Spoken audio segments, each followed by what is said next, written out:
Quatrième étape pour réussir dans les formations en ligne, et on va voir maintenant comment mettre en place une séquence de mails. Je vous l'ai dit donc, dans l'étape 2, on capturait les adresses email. Dans l'étape 3, eh bien, on va créer du contenu pour cette séquence de mail. Et là, maintenant, on va mettre en place cette séquence de mail finalement. Alors, pour mettre en place une séquence de mail, c'est assez simple. Il faut utiliser un autorépondeur. Vous avez trois choix principaux, maintenant il y en a d'autres encore, hein. Je sais que quand j'ai commencé, il y avait surtout LG Autorépondeur et Aweber. Après, il y a eu Mailchimp qui est arrivé, qui était hyper bien foutu par rapport aux autres. Et maintenant, voilà, il y en a plein, il y a plein de prix différents, etc. Mais moi, ce que je vous recommande, c'est Mailchimp. C'est un outil que j'utilise moi pour mes séquences de mails, et c'est vraiment ergonomique, vraiment facile à utiliser.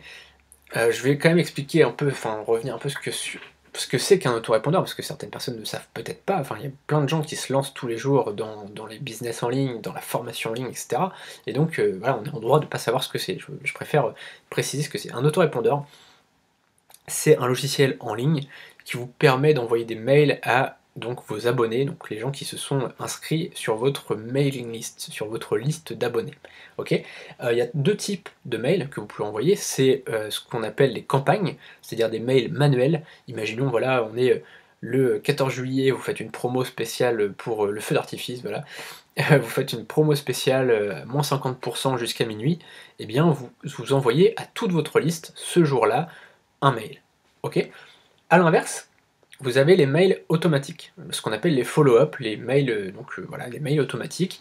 Et là, c'est par rapport à l'inscription des gens. Imaginons quelqu'un s'inscrit aujourd'hui, et bien il va recevoir, par exemple, vous avez programmé qu'il reçoive un message aujourd'hui, il va recevoir un autre mail demain, un autre mail dans 3 jours, un autre mail dans 8 jours, etc. Et après, c'est vous en fait qui avez programmé, il va recevoir un mail automatique.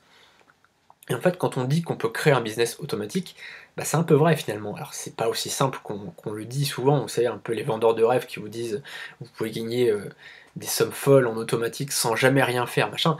C'est pas vrai, il faut quand même déjà monter la machine au départ. Ça demande du temps quand même de créer, de mettre en place l'autorépondeur, etc. Ça demande un peu de temps, mais finalement, enfin, je veux dire, c'est pas un boulot de dingue. Enfin, je veux dire, si vous avez travaillé en usine avant, ça va vous paraître assez simple et assez tranquille. Mettre en place un autorépondeur, c'est quand même, c'est du travail, c'est 2-3 jours à temps plein où vous allez mettre tout ça en place, vous allez mettre votre séquence de mail en place, etc. Je dis 2-3 jours si vous débutez, si vous connaissez pas encore trop, le temps de vous familiariser un petit peu avec la machine. Et donc, ce que vous allez faire, bah, vous allez programmer vos mails. Et donc cette vidéo est un extrait de ma dernière formation, 7 étapes pour réussir dans les formations en ligne. Le lien pour accéder à toute la formation est juste en dessous. A tout de suite.